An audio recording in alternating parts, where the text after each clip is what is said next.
Hello, welcome back to my channel. നമ്മൾ ഇടയ്ക്കിടയ്ക്ക് കൊട്ടാരക്കര ഗണപതി ക്ഷേത്രത്തിൽ പോകാറുണ്ട്. അപ്പം ഇന്നൊരു വീഡിയോ എടുക്കാമെന്ന് കരുതി അങ്ങനെ എടുത്തൊരു വീഡിയോ ആണ്. നമ്മുടെ വീട്ടിൽ നിന്ന് ഒരു അരമണിക്കൂറോളം യാത്രയുണ്ട്. രാവിലെ തന്നെ ഞങ്ങളിവിടെ വന്നപ്പോഴേ മനസ്സിലായി നല്ല തിരക്കാണ്, പതിവിലും തിരക്കുണ്ട്. പ്രത്യേകിച്ച് ഞായറാഴ്ച ദിവസമാണ്. സാധാരണ ദിവസങ്ങളെക്കാളും വലിയ വലിയ ക്ഷേത്രങ്ങളിൽ അവധി ദിവസങ്ങളിൽ തിരക്ക് വർദ്ധിക്കാറുണ്ട്. അപ്പോൾ അതുപോലെയാണ് ഇവിടെയും. ഇന്ന് നല്ല തിരക്കാണ്. മകരവിളക്കിൻ്റെ തലേ ദിവസമായിരുന്നു ഞങ്ങൾ പോയിരുന്നത്. അപ്പോൾ അയ്യപ്പന്മാരുടെ തിരക്കും നല്ല രീതിയിലും ഉണ്ടായിരുന്നു. എപ്പോൾ തിരിച്ചു വരാൻ പറ്റും, എപ്പോൾ തൊഴുതിറങ്ങും, ക്യൂ ഉണ്ടോ, അതൊന്നും നമുക്ക് അറിയത്തില്ലായിരുന്നു. ഏതായാലും നമുക്ക് പോയി നോക്കാം. അകത്ത് കയറുന്നതിന് മുമ്പ് നമുക്കിവിടെ ഉണ്ണിയപ്പത്തിനുള്ള വഴിപാട് രസീത് എടുക്കണം.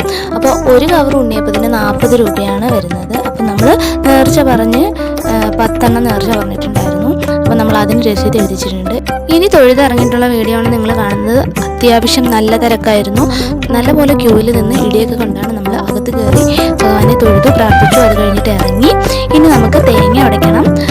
അത് കഴിഞ്ഞിട്ട് നമുക്ക് ഉണ്ണിയപ്പം വാങ്ങിക്കാൻ പോവാം. അപ്പോൾ ഒരു വലം വെച്ചിട്ട് ഞാൻ തേങ്ങ ഉടയ്ക്കാൻ പോകുന്നുണ്ട്.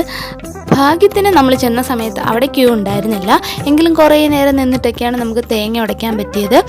എൻ്റെ തേങ്ങ അങ്ങ് ചിതറിപ്പോയതൊന്നുമില്ല, ജസ്റ്റ് ഉടഞ്ഞു, അത്രേ ഉള്ളൂ. അത്രയ്ക്ക് ശക്തിക്ക് വലിച്ചെറിയാനൊന്നും പറ്റിയില്ല. അപ്പം 3 തേങ്ങ ഉണ്ടായിരുന്നു. നമ്മളത് 3ഉം ഉടച്ചിട്ടുണ്ട്. തേങ്ങ ഉടച്ചിട്ട് വന്നപ്പോഴാണ് കുഞ്ഞുവാവ് ഇരുന്ന് ചോറുണ്ണുന്നത്. അപ്പോൾ ആ വീഡിയോ ഒന്ന് എടുക്കാൻ തോന്നി. അപ്പോൾ നമ്മൾ അവിടെ നിന്ന് കുറച്ച് നേരം ചോറൂണൊക്കെ കണ്ടു.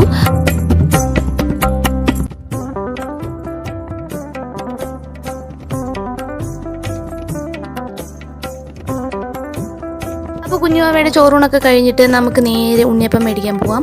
അവിടെ നല്ല ക്യൂ ആണ്, 2 ക്യൂ ആണ്. പക്ഷേ ഇപ്പോൾ അത് ഒന്നായി എല്ലാവരും കൂടെ നിരന്ന് നിൽക്കുന്നുണ്ട്.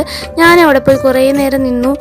ഉണ്ണിയപ്പം കൊണ്ടുവരിക, അത് അപ്പം തന്നെ തീർന്നു പോവുക. അപ്പം നല്ല ചിലവായിരുന്നു ഉണ്ണിയപ്പത്തിന്. നല്ല ചൂട് ഉണ്ണിയപ്പമായിരുന്നു നമുക്ക് അവിടെ നിന്ന് കിട്ടിയിട്ടുണ്ടായിരുന്നത്.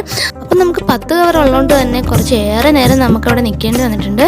പിന്നെ നമുക്ക് എല്ലാ കവറും 10ഉം കിട്ടി. അങ്ങനെ എല്ലാം കവറിൽ എടുത്ത് വെച്ചു.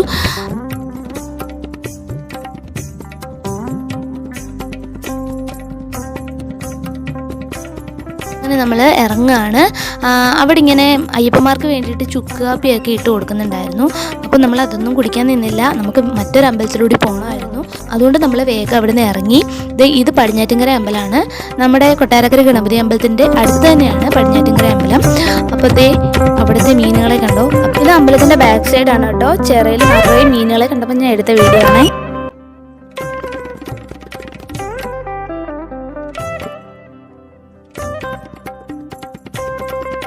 ഗണപതി അമ്പലത്തിൻ്റെ അത്രയും തിരക്ക് ഇവിടെ ഇല്ലായിരുന്നു കേട്ടോ.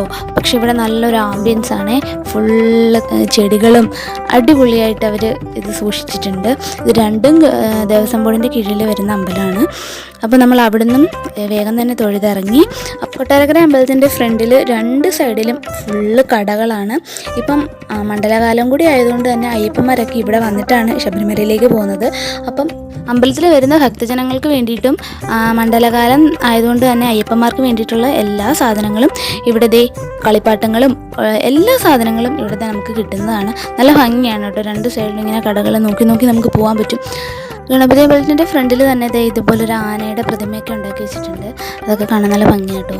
അപ്പം അവിടെ പോയി നിന്ന് ഇതൊക്കെ എടുത്തിട്ടുണ്ട്. എല്ലാവരും നമ്മളെ നോക്കുന്നുണ്ട്. അതുകൊണ്ട് വേഗം വീഡിയോ ഒക്കെ എടുത്തു കഴിഞ്ഞ് നമ്മൾ നേരെ വീട്ടിലോട്ട് വെച്ച് പിടിച്ചു.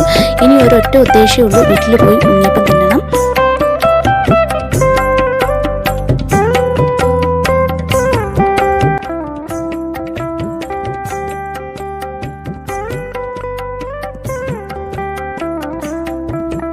വീട്ടിൽ വന്ന ഉടനെ നമ്മൾ ഉണ്ണിയപ്പം എടുത്തു, അത് കഴിക്കാൻ തുടങ്ങി. ഉണ്ണിയപ്പത്തിന് ചുറ്റും പഞ്ചസാര ഇങ്ങനെ പൊതിഞ്ഞിരിപ്പുണ്ട്. അപ്പോൾ ഇത്രയേ ഉള്ളൂ കേട്ടോ നമ്മുടെ വിശേഷങ്ങൾ. നമ്മുടെ വീഡിയോ ഇഷ്ടമായാൽ എന്തായാലും ലൈക്ക് ചെയ്യാനും ഷെയർ ചെയ്യാനും സബ്സ്ക്രൈബ് ചെയ്യാനൊന്നും മറക്കരുത് കേട്ടോ.